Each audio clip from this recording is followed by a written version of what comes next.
Il est généralement admis que la fiscalité influence les choix des entreprises en matière de politique financière. Mais il est empiriquement difficile de le prouver. Les règles fiscales évoluent lentement et les changements font souvent l'objet d'intenses discussions dans les instances politiques. Aussi sont-ils largement anticipés par les marchés financiers et leurs effets, au moment de leur adoption, ne sont plus discernables dans l'évolution des cours boursiers. Dodge et Dick exploitent dans une étude publiée dans le Journal of Finance un cas très particulier où le changement fiscal a visiblement pris de court les opérateurs et a eu un effet considérable sur la valorisation d'une classe particulière de titres. Ce changement brutal s'est produit au Canada en 2006 et a vu les titres cotés concernés perdre en moyenne 18% de leur valeur en quelques jours. En simplifiant, le système d'imposition canadien est double pour les détenteurs d'actions. Les bénéfices sont imposés au niveau de la firme et les dividendes distribués le sont au niveau des investisseurs. Il existait au Canada une structure juridique particulière qui donnait les mêmes avantages que celle d'une société par action, mais qui était exemptée d'impôt sur les sociétés, celle du trust. La chaîne d'imposition s'en trouvait dès lors réduite. Cette opportunité, laissée ouverte par le fisc canadien, a été largement exploitée entre 2001 et 2006, avec un nombre de trusts croissant. Les trusts ont représenté jusqu'à 70% des introductions en bourse sur cette période. À leur sommet, ils valaient environ 13% de la capitalisation totale du marché canadien. 39% de leurs titres étaient détenus par des citoyens canadiens dont les revenus étaient totalement imposables au plan local. Début 2006, une nouvelle majorité conservatrice remplace les libéraux au pouvoir à Ottawa.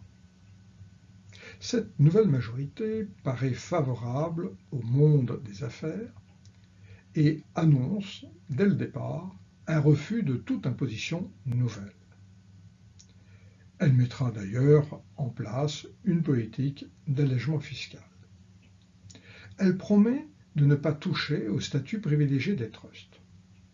Le nombre de nouveaux trusts continue d'ailleurs à croître dans les 10 premiers mois de 2006. Sans aucun débat préalable ni annonce à la presse, le gouvernement fait part, le week-end du 31 octobre 2006, de sa décision de mettre fin aux avantages des trusts et de les aligner sur la fiscalité des sociétés, soit une imposition des résultats à hauteur de 35%. Dans les jours qui suivent, les modalités sont précisées, mise en place progressive sur 4 ans, et la mesure est adoptée dans la foulée par le Parlement. Comme les modalités de la mesure n'ont pas été annoncées dès le départ, on peut s'attendre à ce que les effets se soient fait sentir sur plusieurs jours. Pour déterminer la fenêtre optimale d'étude, les auteurs estiment d'abord un modèle volume normal de transactions, en fonction des volumes passés, des volumes pour le marché tout entier et du jour de la semaine. Ils en déduisent les jours de volume anormaux. Les 10 jours qui contiennent le jour de l'événement et les 9 suivants répondent à ces caractéristiques. Pour estimer les effets sur la valeur boursière des trusts, les auteurs recourent à la méthodologie classique de calcul des rendements anormaux cumulés, ou CAR. Ces derniers sont traduits pour chaque trust en termes de valeur d'entreprise pour faciliter les comparaisons, les niveaux d'endettement pouvant être différents. Pour ce faire, les auteurs multiplient ces CAR par le ratio valeur des capitaux externes sur fonds propres.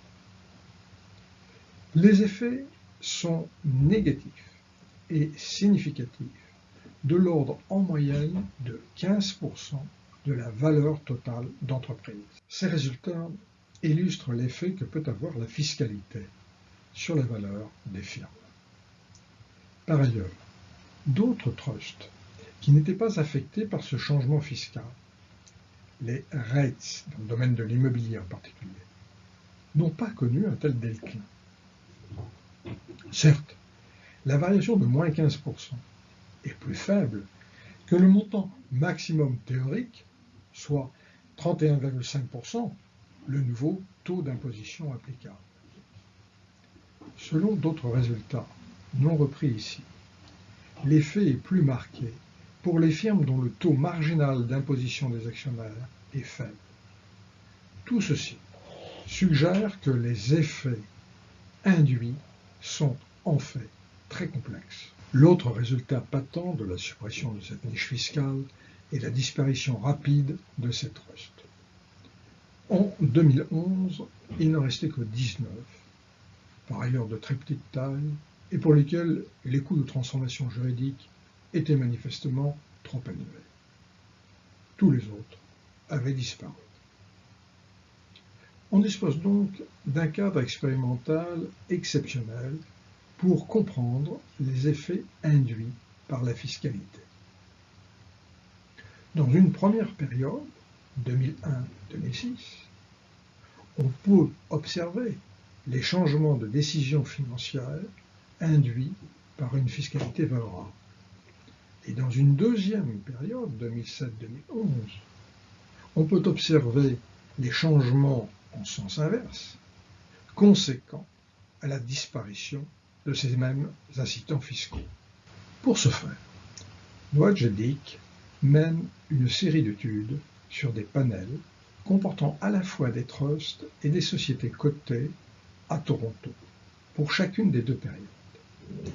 4 décisions financières sont considérées: la distribution, l'endettement, la détention de trésorerie, les investissements. Les mesures de chacune sont régressées sur un vecteur grand X de déterminants habituels et sur une indicatrice qui vaut 1 s'il s'agit d'un trust et 0 sinon. C'est ce coefficient bêta associé à cette dernière variable qui est l'objet d'intérêt de cette étude. Pour bénéficier pleinement des avantages de la non-imposition des résultats au niveau du trust, ce dernier devait distribuer l'intégralité de ses résultats. Le modèle de première période met en évidence que le niveau de la distribution est significativement plus élevé pour les trusts. En revanche, durant la deuxième période, la variation du taux de distribution est négativement affectée. La fiscalité bouscule donc cette dimension financière. Concernant l'endettement, l'effet du passage au trust est négatif, car il n'y a plus d'incitation à bénéficier d'économies d'impôt à travers la déductibilité des intérêts. En revanche, en seconde période, l'abandon du trust est jumelé à une recherche de nouveaux boucliers fiscaux et donc à un effet positif sur la variation de l'endettement. Durant la première période, les trusts n'avaient aucune incitation à conserver de la trésorerie. Mieux valait la distribuer sans impôt aux actionnaires. L'effet est négatif et significatif. Quand la structure trust est abandonnée, il y a un retour vers plus de détention de trésorerie. Enfin, durant la première période, l'adoption de la structure trust a conduit les firmes à augmenter leur distribution, à moins conserver d'autofinancement et donc à réduire leur capacité d'investissement. Les effets sont significativement négatifs sur cette période. L'abandon de la formule trust lève cette contrainte et l'effet sur l'investissement est significativement positif. En conclusion, les niches fiscales, en réduisant les impôts payés, ont bien un effet positif sur les valeurs d'entreprise. Mais les effets induits sont bien plus complexes que cette conséquence mécanique. Pour bénéficier de ces avantages fiscaux, les entreprises sont conduites à modifier leur politique financière, distribution, endettement, trésorerie, investissement. Elles reviennent d'ailleurs à leur politique précédente dès que les avantages fiscaux cessent. Ces modifications de décisions financières sont source de coûts et d'inefficience. Aussi, une partie de l'avantage fiscal est-elle ainsi perdue. De plus, les entreprises savent mobiliser d'autres boucliers fiscaux, dettes par exemple. L'effet net sur la valeur d'entreprise est alors loin de l'effet direct attendu, égal à 31,5% dans le cas présent. Mais il a été estimé par ces auteurs comme égal à environ seulement 4,6%. Retenons enfin que ce cas illustre combien les décisions financières sont en réalité affectées par la fiscalité, avec de nombreuses interactions extrêmement complexes.